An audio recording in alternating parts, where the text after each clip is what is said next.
J'ai quitté mon pays, j'ai quitté ma maison.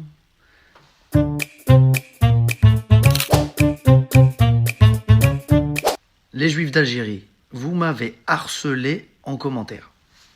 Mais je suis désolé, on ne vous voit plus, on voit d'autres drapeaux. L'Algérie, incognito ces jours-ci.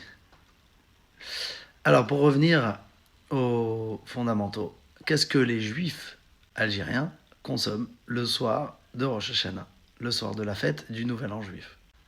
Alors on a parlé des Marocains et des Tunisiens, maintenant on s'attaque aux Juifs d'Algérie, donc chaque communauté a ses faveurs. On a parlé de la préla, on a parlé du couscous, au pruneau, etc. Maintenant parlons en détail des Juifs d'Algérie. Oui, j'ai fait mes recherches, Donc d'abord, les ménagères, les mamans, les mamies, allaient au marché, les hommes aussi bien sûr.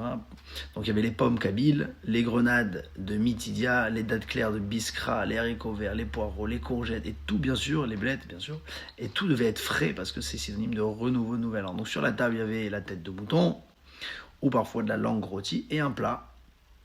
Un plat de fête, c'était l'épaule d'agneau aux oignons, puisque c'est doux l'oignon, cuite avec des pruneaux, des abricots et des raisins secs avec du riz blanc. Donc c'est un sucré salé. Vous voyez, il n'y a pas que les Chinois qui faisaient ça.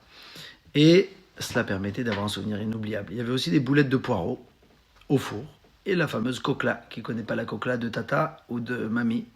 Donc c'est une boulette enrichie de semoule, parfois avec un peu d'œuf et avec des amandes.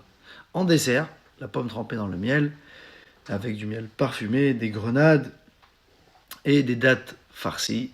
Il y avait aussi le kalbellouz, c'est un gâteau à la semoule, et d'amandes au miel, et bien sûr les célèbres cigares aux amandes.